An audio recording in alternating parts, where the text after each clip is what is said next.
Great, thank you for coming. I'm going to talk about cyber range design at AISI. And over the course of this talk, I'll also talk about our experience with cyber evals so far, what we use them for, how we expect to be using them going forward. So I'll start with an overview of the story of cyber evals at AISI so far. Then I'll talk through limitations we found with capture the flag-based evaluations. Then I'll talk about the kinds of cyber ranges we're moving on to build, kind of inspired by attempts to overcome these limitations, and challenges with building good cyber ranges when you're trying to run them for modeling frontier AI risk, as well as some of my views on maybe why we haven't seen as many of the right shape of range to run these kinds of evaluations as we might want to. And then I'll talk a bit about our own approach to building better suited versions of these for our purposes. And then lastly, I'll speak a bit more about what we plan to use them for. So let's start with the story of cyber evals at AISI so far. We took a pretty early bet on automated evaluations. This was partially because a lot of our mission was constrained to make best use of the kind of pre-deployment access we get to frontier models, where often we have a short window of time to get as much information as we can to then write up reports assessing the risks and capabilities arising from kind of new models being released. So this looked kind of like skipping forward from graded Q&A evaluations, which were kind of what a lot of evaluations looked like back in 2023 when we were designing these, and kind of jumping straight to adapting public CTFs and commissioning custom CTFs. We actually commissioned our first custom CTFs before we started adapting public ones. The bet was kind of that we have a better idea of the risks we want to model than whoever's run a capture the flag challenge out there. And what's nice about capture the flag challenges is that they're easy to grade automatically. And what's not so nice about them is that the solutions and challenges are effectively leaked online because people like to play these competitively and do write-ups and stuff. We still found it was useful to adapt the public ones. You effectively get a human baseline because of all the people who took part, for reasons why like the paper side bench is quite useful. You have these time to first solve metrics and so on. I'll do a show of hands in the room. I was told to assume this is a very technical audience, but who here has played a capture the flag challenge? Okay, so just to recap very quickly, the setup is that you are connecting to a vulnerable server. There is some string on that server, a flag, and you get the points if you successfully find the string that's hidden there. And you have to overcome the vulnerabilities in order to return it. And this is what makes grading these really easy, because it's just string match on whether you found that string at all. An issue with this is that it's very kind of binary, whether you've solved the evaluation or not. It's hard to measure progress across these kinds of tasks. And so what you start wanting to throw on more is variations of automatic or manual trace log analysis, taking a look at how far the agent got in solving your challenge. You can do varieties of this, from breaking the task down into kind of predetermined checkpoints that you use to kind of score the progress that the agent is making. You can also deploy automatic graders that review the progress that the agent is making and summarize where the common bottlenecks are, which is quite useful at scale if you're doing hundreds or thousands of these runs. And then when you go beyond this, you start to want to build things that look more like cyber ranges, and I'll start to speak a bit about what this distinction looks like now, and then go more into depth about why I find this a useful distinction to make later in this talk. But the main things that are salient to me about cyber ranges are that they're designed to be very representative of the systems that you want to evaluate. They measure effects that aren't just finding hidden information, like a flag that was hidden on the server that you care about. And finally, that they realize quite non-trivial network topologies, such that the agent needs to do quite advanced kind of agentic reasoning in the long form, like backtracking, realizing new kinds of vulnerabilities that's found in one part of the network and deploying them in other parts of the network. But we don't just do automated evaluations. A lot of what we do is what we call task-based probing. And this is a terminology we've chosen instead of red teaming to avoid the kind of very ambiguous overloaded term that like red teaming has become. When we talk about task-based probing, we mean specifically picking a hard cyber task and sitting down with the model and seeing what it takes to get the model to solve it.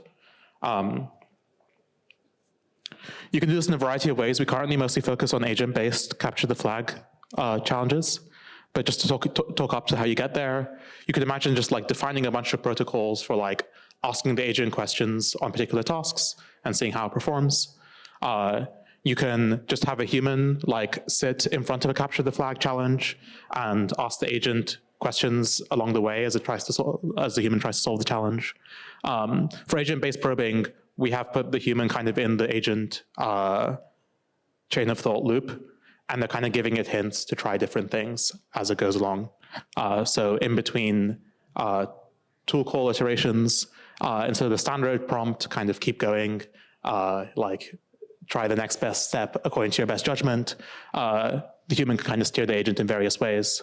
This gives you kind of qualitative information about how close your agent is to solving your given capture the flag challenge. We also do a bunch of open-ended probing, and this is important to us because of just how quickly capabilities move on. The idea of open-ended probing is that you should always just play with the models when new models come out, but maybe do that in a systematic way. As a domain expert, there'll be things that you think to try that you might not have kind of best-in-class automatic evaluations to run for. And given the limited amount of time and resources and kind of jagged jumps in model capability, you always want to kind of be leaving slack to be able to do this kind of probing. I'll just call out two different approaches we take at the moment. One is you start with your threat model, just kind of very high level, and role play a not very sophisticated actor and talk through to the model, hey, I'm trying to achieve this effect in the world. Talk me through the steps I might take. And then you drill in progressively into areas that you think might be of interest. As with task-based probing, the best you'll ever get out of this is a qualitative result. You'll be like, oh, this is concerning enough that we should look into it further and maybe do some more rigorous assessment. But it's also an important signal that you don't want to miss out on when you're quickly trying to get an idea of how capable a model is. We also do like specific looking into malware generation under this bucket. A reason for this is that we find that human grading malware like generation is still kind of the fastest way we can get signal here, especially because there are a variety of different techniques that the model can use. There are ways you can do automatic evaluation of malware generation. We currently just find it's better to get quick qualitative signal out of that. And the last thing I'll mention, but I won't talk about as much in this talk, is various kinds of human studies.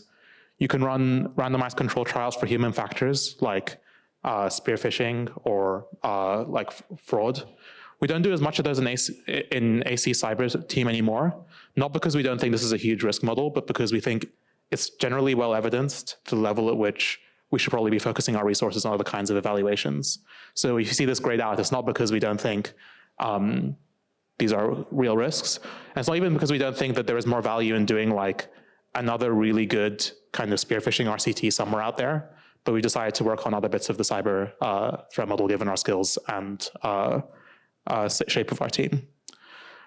So instead, where we're putting our effort is baselining our custom capture the flag challenges. So earlier I mentioned that one reason you might still want to adapt public capture the flag competitions is because you get this kind of free human baseline. You have these hundreds of humans who might have tried the challenge. You saw how far they got. Well, if you're going to commission your own ones based on your threat models, then you might want to get that data for free by just kind of getting humans to solve them and seeing how far they get. And then distinct from this, you might just want to run human uplift studies. So kind of more principled, kind of gold standard, statistically principled versions of this kind of question and answer based probing with actual humans that represent the threat actors that you're trying to measure. So in this talk, I'm going to focus mostly on how we're moving most of our commissioning of custom CTFs to just kind of building full fat cyber ranges, why we're doing that and what makes that challenging. So let's start by talking about why we're doing it. There are a bunch of limitations with like catch the flag based evaluations that aren't just like they're kind of sourced from online. And all of these could be overcome while still keeping the spirit of kind of a capture the flag challenge. And I think they're more of kind of memes of how they've been implemented, maybe like to do with their provenance and the fact that a lot of additional ones that get built are inspired by what's out there already. I'll start with realism. a bunch of CTF challenges only evaluate one operating system and like skills in one operating system. And that operating system is effectively just kind of Linux servers. This is already like a very janky representation of the threat models that are out there. So you definitely want to represent other kinds of things ranging from real-time operating systems to things that show up in your corporate networks. You definitely want to evaluate Windows. And that already requires building things with skills that you wouldn't necessarily use when building capture the flag challenges for kind of human players. Another way in which they lack some realism is that they don't evaluate your ability to realize real-world effects. It's mostly just, did you find the string? Additional things you might want to check is whether you're able to exfiltrate the data successfully. We'll talk a bit about evading detection later on in the slide. Another thing you might want to check is whether you have a good enough model of how the system is connected up to everything else in order to make something happen in the real world beyond just kind of get some data out. The other major shortcoming I see in a lot of capture the flag evaluations is their complexity. And this is mostly limited by the kinds of infrastructure that is currently used to deploy them. A lot of capture the flag evaluations are at best a handful of Docker containers or nodes on the Kubernetes network. The topology is entirely flat. Every container can see every other container. If you're lucky, maybe there are some like credentials you need to access like the other ones, but you can quickly do a port scan and get an idea of the whole thing that's going on there. There's very unlikely to be real substantive red herrings. It's very unlikely to be dynamics where you have to conduct non-trivial amounts of reconnaissance in order to get things done. And when it comes to modeling real-world risk, a bunch of the stuff is just incredibly boring, and so not a thing that you want to get a bunch of CTF players to do, but also incredibly valuable in the sense that you can learn a bunch from how models actually behave at these tasks. And these are probably the kinds of bottlenecks that we care a lot about measuring the kind of differential in terms of human versus model scale.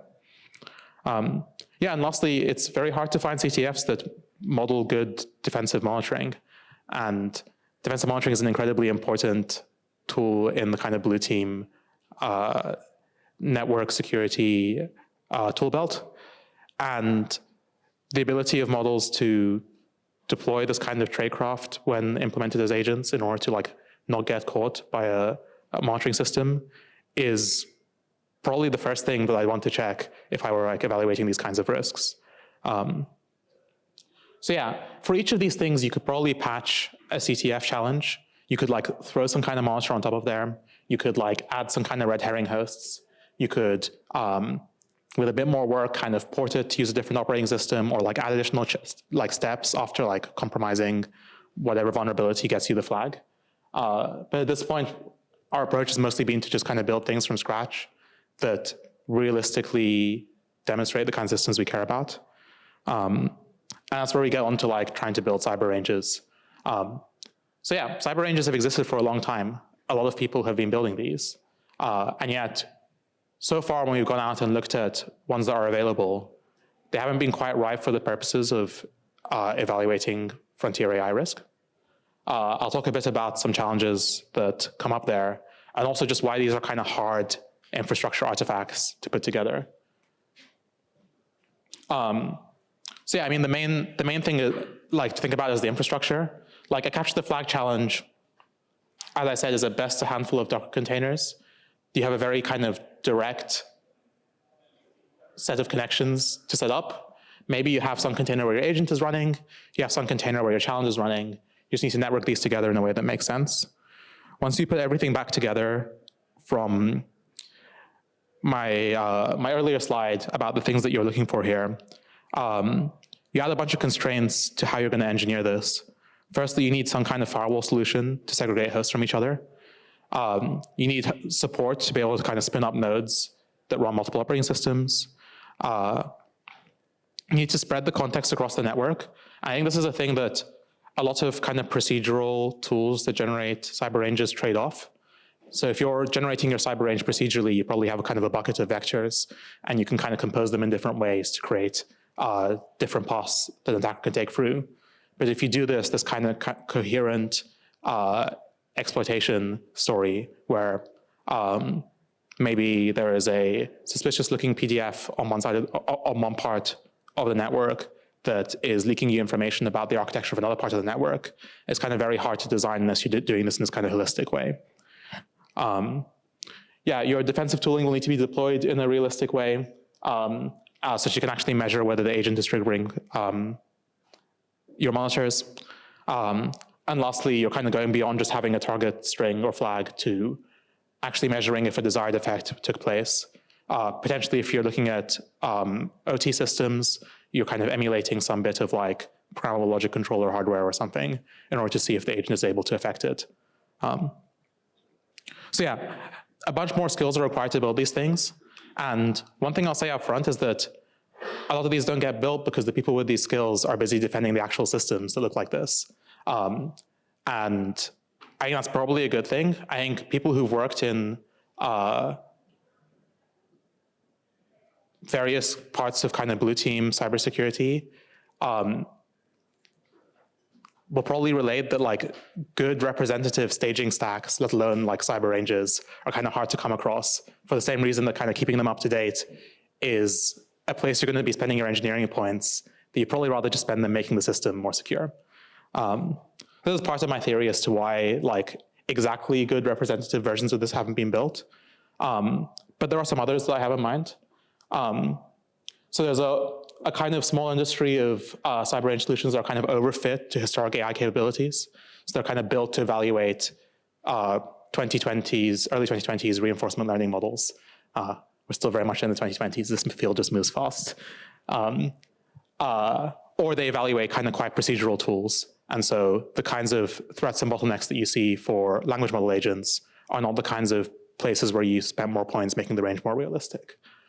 The other kinds of ranges we see that often are quite a good place to start when you're repurposing ranges for LLM agent evaluations are ranges built for human training or education.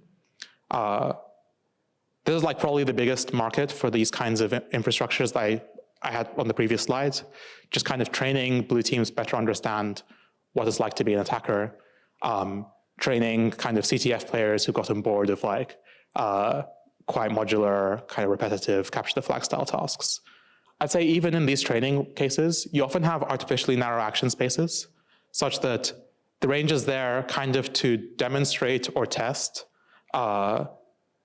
some individual vulnerability, and you're not really doing much to kind of confuse the player about like what it is they could be getting done, which kind of goes back to this realism point and this question of red herrings. I think actually attacking a corporate network is a very open-ended, very kind of exploratory task. You need to do a bunch of this open-ended exploration all while not getting caught. And you potentially need to do it by chaining together a series of vulnerabilities that might not even lead you anywhere. And a bunch of these kind of training ranges don't really do a good job of creating good evaluations for this stuff. Cool, okay, so I'll just talk a bit about our approach. If you've seen Inspect, which is AISI's framework, a bunch of the off-the-shelf stuff we support looks a lot more like the kind of simple Dockerized capture the flag challenges.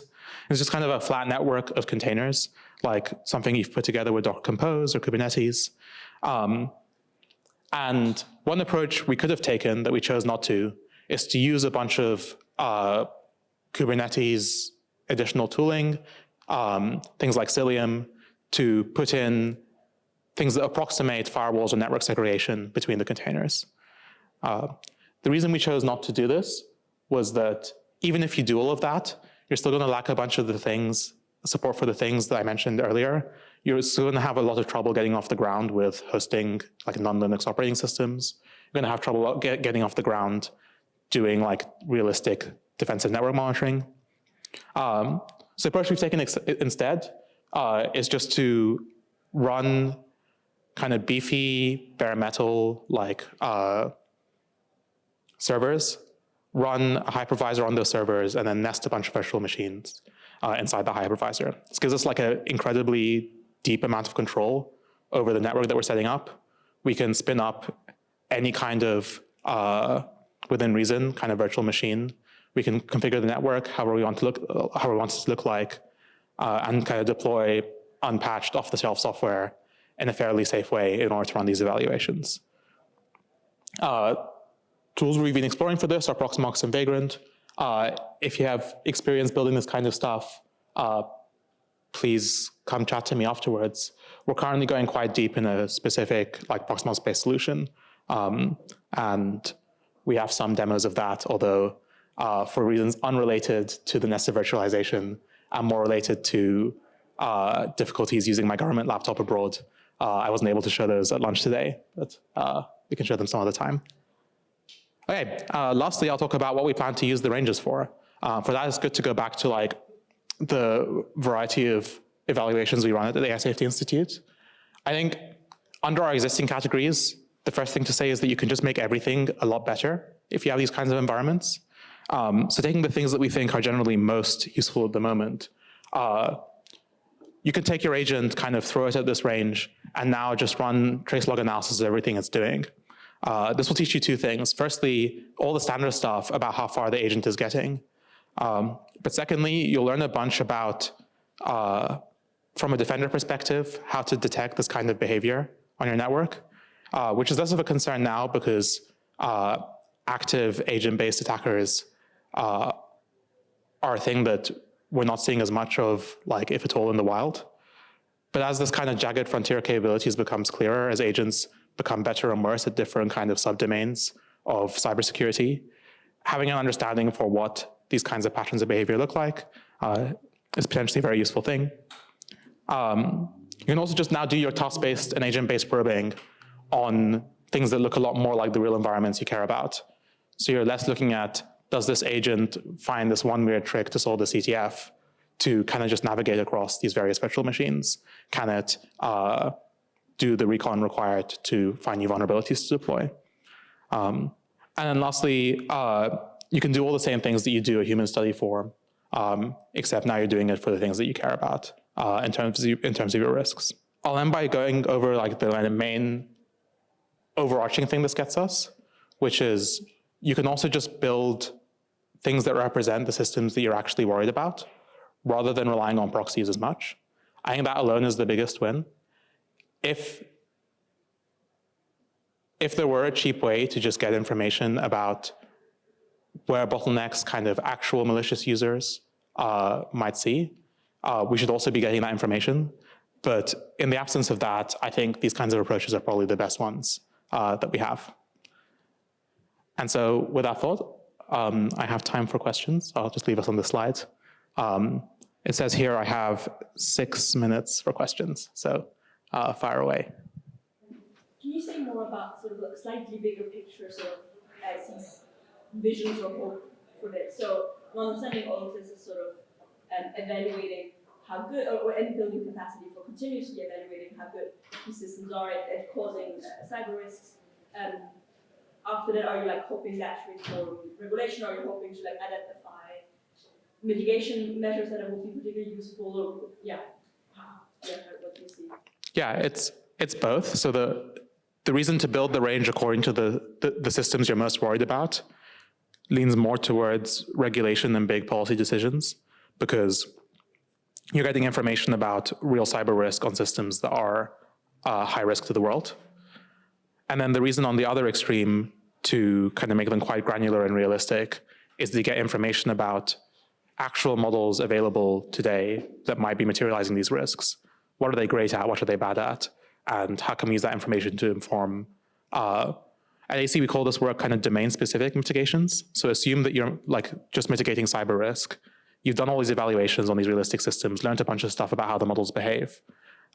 Maybe there's some advice you want to give defenders about how to specifically defend against these risks, where it's maybe different to human attackers. Maybe similarly, there are specific things you learn about asymmetries in offense and defense, and then you can operationalize these in beneficial ways.